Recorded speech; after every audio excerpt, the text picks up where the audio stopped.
कि हमारे जीवन में क्या बेनिफिट हो सकते हैं और इसको हम लोगों तक कैसे पहुँचा सकते हैं ज़्यादा से ज़्यादा और लोगों को ज़्यादा से ज़्यादा बेनिफिट कैसे मिल सकता है।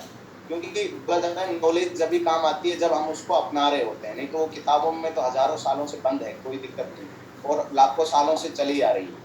लेकिन वो बाहर कैसे आ सकती है, मतलब हमारे दैनिक लाइफ़ में, दैनिक जीवन में कैसे आ सकती है और इसके लिए सेफ शॉप ने एक बहुत बड़ा स्टेप लिया है और वो स्टेप ये है कि इन ग्रंथों को डिजिटलाइज़ किया और इनको इस टेक्नोलॉजी में क्रमबद्ध किया कि एक आने वाली जनरेशन और हर व्यक्ति तक ये सूचना और ये इन्फॉर्मेशन पहुँचे कि वो इनको पढ़ना शुरू करें और इनका नॉलेज को लेना शुरू करें।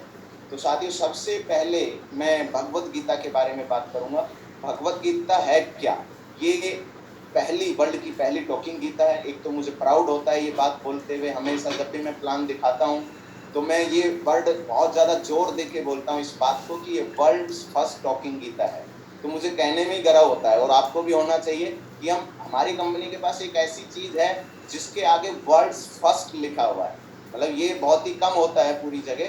तो वर्ल्ड की पहली टॉकिंग गीता हमें मिली है और इसके बारे में हम लोगों को बता रहे हैं और पहुँचा रहे हैं।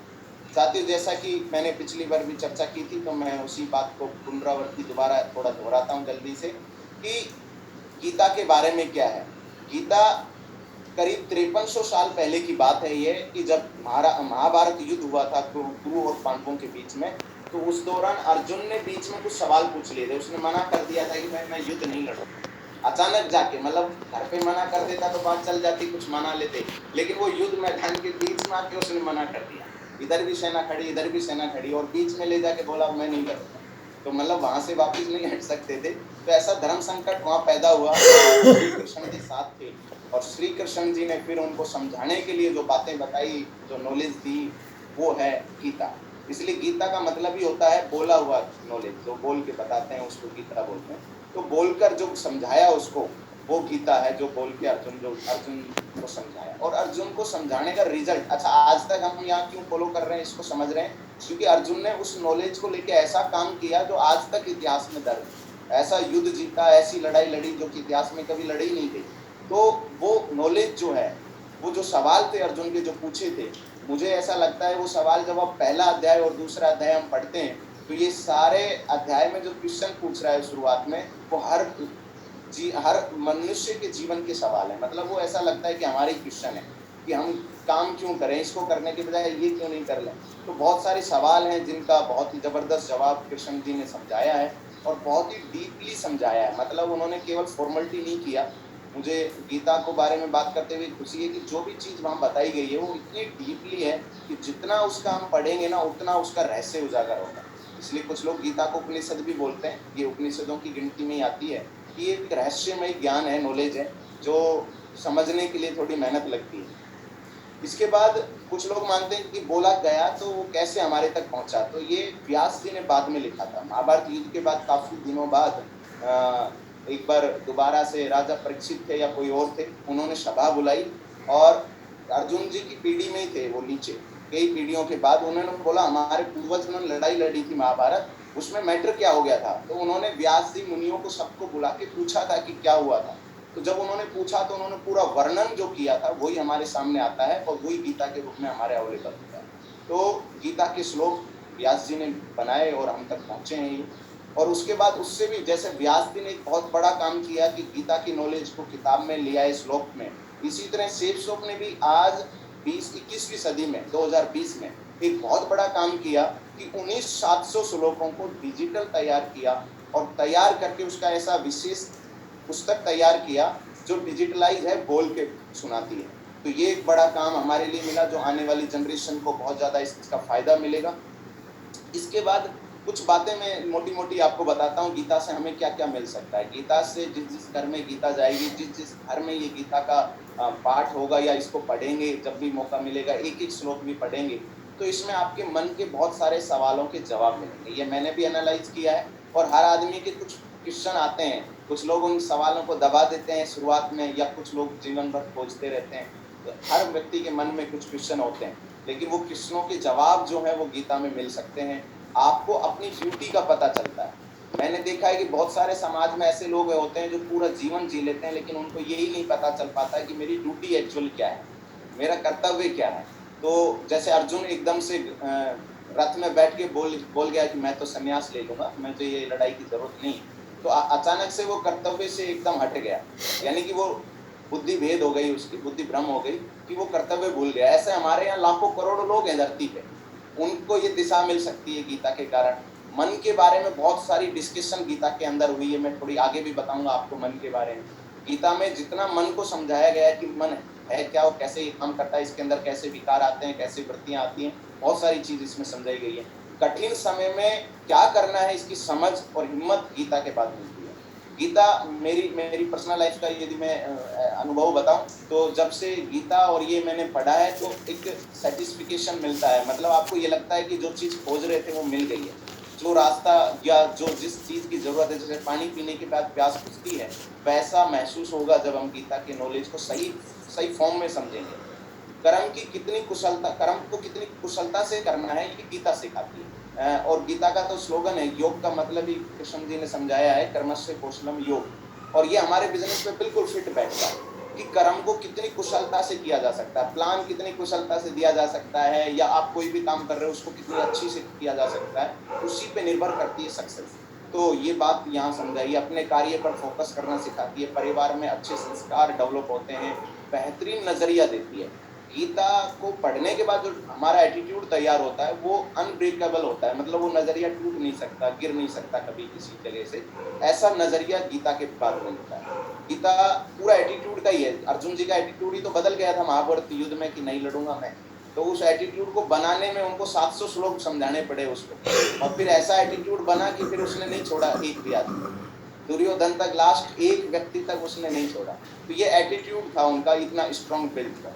इसके बाद कुछ जानकारी और है, ये पूरे धरती के लिए है, ऐसा नहीं है कि ये किसी समुदाय के लिए है। गीता का नॉलेज है वो सार्वभौमिक है और सांप्रदायिक नहीं है। ये बहुत सारे लोग इसको किसी एक संप्रदाय से जोड़ के देखते हैं। मेरे हिसाब से ये टाइमलेस है, एक्सपायर कभी नहीं होता है। ये उसी तरीके से जैसे गणित के नियम पूरे संसार के लिए लागू होते हैं, ऐसे ये नॉलेज भी पूरे संसार के मनुष्यों के लिए लागू होती है। अब कोई आदमी बोलता है नहीं जी ये तो सिर्फ इस व्यक्ति के लिए लागू होगी, इसके लिए नहीं होगी, ये हमारी सोच की संकीर्णता है। और दूसरा, मैंने पढ़ा है 700 श्लोक, उसमें कहीं भी हिंदू शब्द नहीं मिला है। यानी कि मैं इसके बारे में हालांकि चर्चा नहीं करनी चाहिए, लेकिन मैं एक शेयर करना जा रहा हूँ कि ये जो हिंदू शब्द है ये भी 800 साल पुराना है केवल। आप 1200 ईस्वी से पहले का कोई भी पुस्तक पढ़ेंगे तो आपको कोई हिंदू शब्द ही नहीं मिलेगा। तो ये इसका मतलब ये हुआ कि ये हम आज के प्रेजेंट की सोच को लेके यदि देखेंगे तो हम सच्चाई नहीं पकड़ पाएंगे। हमें पूरा 5000 साल एक नज़र में देखेंगे तो सच्चाई पता लग जाएगी। और ये सभी मनुष्य के लिए है, व्यक्तिगत जीवन में बहुत काम आती है, पारिवारिक जीवन में बहुत काम आती है, बिजनेस लाइफ में जो हम कर रहे हैं उसके अंदर बहुत ज़्यादा प्रेरणा यहाँ से मिलती है, और सामाजिक जीवन कैसे जीना है उसके अंदर ये गीता का नॉलेज है, ये काम आता है। तो गीता एक, अब मैं आपको बात करता हूँ हमारी गीता जो सेफ शॉप ने लॉन्च की है। ये हमें प्राउड होता है कि हम वर्ल्ड की पहली गीता हम लोगों के सामने प्रोवाइड करवा रहे हैं। तो दो चीज़ें हैं इसके अंदर डिजिटल गीता के फीचर के बारे में, कि एक तो पुस्तक है और एक ज्ञान बांसुरी है। जैसा कि आप सबको पता है, मैं आज ज़्यादा फीचर्स तो सभी लोग जानते हैं। विशेष पुस्तक है, और ये पुस्तक इस तरह डिज़ाइन की गई है कि इसके हर श्लोक में ऐसी टेक्नोलॉजी यूज हुई है कि वो श्लोक पे जैसे ही हम इस ज्ञान बांसुरी जो डिवाइस है इसको टच करेंगे वो श्लोक बोल देगा।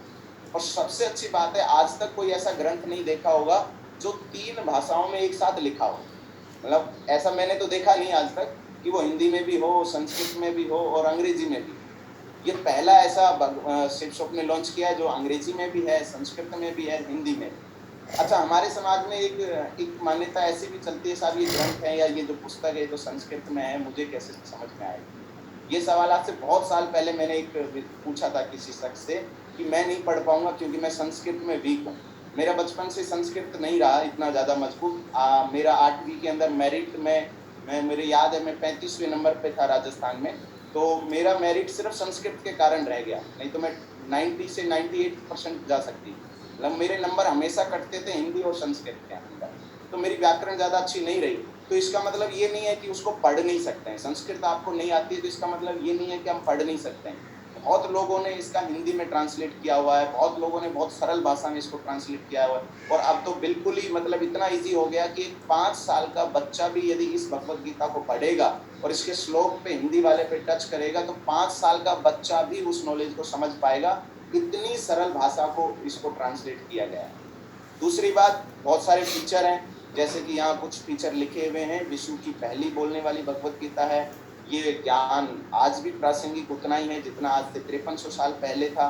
प्रॉब्लम सोल्विंग मैनुअल बोलते हैं, जैसे देव सर भी बोलते हैं कि ये मैनुअल है मानव जीवन का, और वास्तव में मैनुअल है। जैसे मोबाइल के साथ एक पुस्तक आती है साथ में कि इसको कैसे चलाना है, कैसे ऑन करना है, ऐसे ही अपने पूरे जीवन का मैनुअल है ये। लेकिन इसको हम क्या है, बस इसको पूजा पाठ की सामग्री समझ के बैठ जाते हैं। ये मैनुअल है, इसको पढ़ेंगे तो ज़्यादा बेहतर तरीके से ज़िंदगी हो सकती है। 3 भाषाओं में छपी हुई है, 3 भाषाओं में सुन भी सकते हैं, और नेत्रहीन के लिए ब्रेल में भी चाहिए था। इसकी पैकेजिंग बहुत सुंदर है, जैसा आप स्क्रीन पे देख रहे हैं। ये ओरिजिनल फोटो मैंने कैप्चर की है मेरी भगवत गीता से।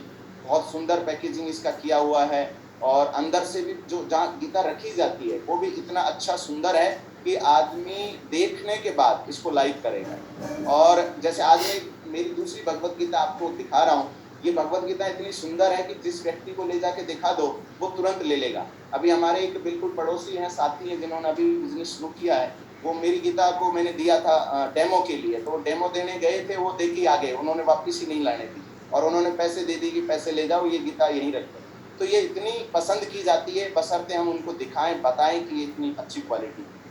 इसके बाद कुछ डिटेल है, इसके अंदर कुछ कलरफुल चित्र दिए हुए हैं, और वो चित्र बोलने वाले भी हैं। मतलब उनको इस तरह से टेक्नोलॉजी से युक्त किया है कि आप किसी चित्र पे इस ज्ञान बांसुरी को रखेंगे तो वो चित्र बोलना शुरू कर देगा। संस्कृत, हिंदी, अंग्रेजी, बहुत सारी चीज़ें इसके अंदर हैं। आरती भी है इसके अंदर, सुबह सुबह आप आरती चला के रख सकते हैं, और 4 प्रकार की आरती है। गीता जी की आरती है, और एक जो हम सुनते हैं ओम की आरती है। और इस डिवाइस की खास बात बता रहा हूँ आपको, ये एक चार्जिंग डिवाइस है, किसी भी एंड्रॉयड मोबाइल के वाले चार्जर से भी हो सकता है, सिंपल चार्जर जो सभी घर में यूज होता है। इसमें अंदर 6 स्विच हैं, आवाज़ कम ज़्यादा करने का है, रिकॉर्डिंग अपनी खुद की वॉइस रिकॉर्ड करने का भी है, और ऑन ऑफ करने का भी। और इसके साथ इस ज्ञान बांसुरी की सबसे खास बात यह है कि आपको पूरा यदि सिलेबस या पूरा चैप्टर सुनना है, पहला अध्याय सुनना है, तो ये एक ऐसी टेक्नोलॉजी इसमें युक्त हुई है कि पूरा चैप्टर भी ये एक साथ सुना सकता है। ऐसा नहीं है कि हर श्लोक को सुनने के लिए आपको रखना पड़ेगा। जब ये पहली बार आई थी, अब तो धीरे धीरे जानकारी बढ़ गई है, तो मैंने कई साथियों को जब ये बातें बताई थी तो उन्होंने बोला नहीं, विश्वास ही नहीं हो सकता, ये कुछ ऐसा है कि ये बोलता है। उन्होंने बोला बीच में से हम बताते हैं उस श्लोक पे टच करो। तो मैंने उनको बताया किसी भी श्लोक पे अचानक ले जाके इसको टच कर दो, ये भूलता नहीं है, ये पूरा नॉलेजेबल है, इसलिए इसको ज्ञान बांसुरी बोलते हैं। ये कहीं भी रखोगे उसी श्लोक को बोलेगा, बहुत ज़्यादा मेमोरी है इसकी, तो ये भूलता नहीं है, गलती नहीं करता है। बस इसका सही प्रकार से हम चार्जिंग रखें, फुल चार्ज रखें, बोलता रहेगा।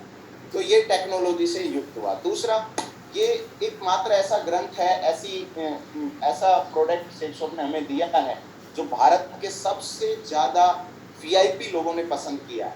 मैं ये बात हमेशा इसलिए शेयर करता हूँ क्योंकि किसी भी प्रोडक्ट को जन साधारण के साथ साथ वीआईपी लोग, जो कि बहुत ज़्यादा लोगों को लीड कर रहे हैं, वो लोग भी इसको पसंद कर रहे हैं। और एक बात और देखी, मैं अभी ट्रेन में था, आज से कुछ दिन लॉकडाउन से पहले की बात है, तो मेरे बगल में एक साथी बैठे थे और हमने वैसी बातचीत की डायरेक्ट सेलिंग को लेके। तो वो सेल्सशॉप को तो नहीं जानता था, लेकिन जैसे ही मैंने भगवत गीता की बात बोली तो उन्होंने बोला कि मेरे पास कुछ ही दिन पहले इसका वीडियो आया।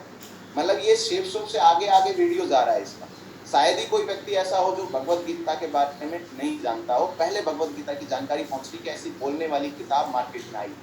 तो साथियों, बहुत सारे लोगों ने पसंद की है, चाहे वो गवर्नमेंट के बहुत सारे लोग हों, चाहे पॉलिटिक्स के बड़े लेवल पे लोग हों, चाहे बॉलीवुड या एक्टर लोग हों, और बहुत सारे लोग खुश होते हैं। जिसके हाथ में देखो, इधर भाई ये बैठे हुए हैं साहब, ये पुस्तक को देख के इतना एक्साइटेड है, आप इनका चेहरा देख लो, आप इतने खुश हैं। तो ये पुस्तक जिसके हाथ में जाती है, जिसके घर में जाती है, वो बहुत एक्साइटेड हो जाता है। और मुझे लगता है कि ये घर घर पहुंचाने का मिशन जो सेल्सशॉप ने हमें दिया है, इससे अच्छा काम नहीं हो सकता है। कल ही एक हमारे आर्ट ऑफ लिविंग का सर मेरी बात हुई थी, एक हमारी टीम के सदस्य थे, उनके माध्यम से बेंगलोर आश्रम से थे और काफ़ी गुरुदेव के साथ काम कर रहे हैं। तो उनसे साथ वो सेल्सशॉप का प्लान दिखाने के पर्पज से बात हुई थी। तो उन्होंने बोला कि ये बहुत बढ़िया है और गुरुदेव ने भगवत गीता जो है उनके पास भी आई है ये, और वो बोल रहे कि ये बहुत ज़बरदस्त चीज़ है, इससे पूरे देश के अंदर काम होने वाला है। तो बहुत सारे लोगों ने पसंद की है, जैसे ये हमारे पासवान साहब मिनिस्टर हैं। और कुछ चीज़ें मैं और बताता हूँ आपको कि किताब तो हर व्यक्ति को लाइक है, लेकिन इसकी ज़रूरत क्यों है? क्योंकि लॉजिकल कुछ चीज़ें भी मैं आपको बताना चाहूँगा, गीता की ज़रूरत क्यों है आज हमें?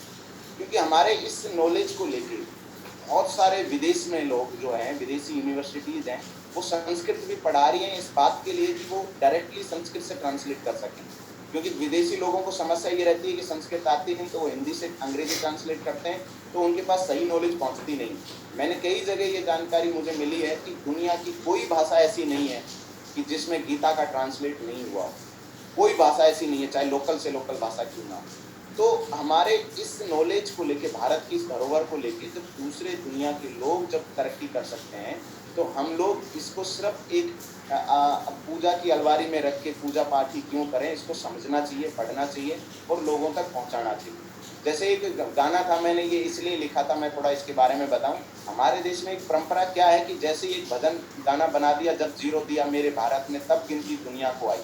एक काम जैसे आर्यभट्ट जी ने कर दिया, तो हम 1000-1500 सालों से ये भजन गा रहे हैं कि भाई जीरो दिया हमने, या ये भजन जब से बना जब से हम गा रहे हैं, लेकिन इसके आगे की कार्यवाही नहीं की, बस इसी को गाते गाते जिंदगी निकाल दें।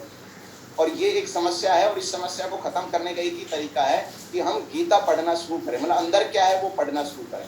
तो ये लोगों तक पहुंचेगी तो डेफिनेटली मुझे विश्वास है कि मैंने जब पढ़ा तो मुझे समझ में आया नहीं, मैं भी इसको कुछ और ही समझ के बैठा था।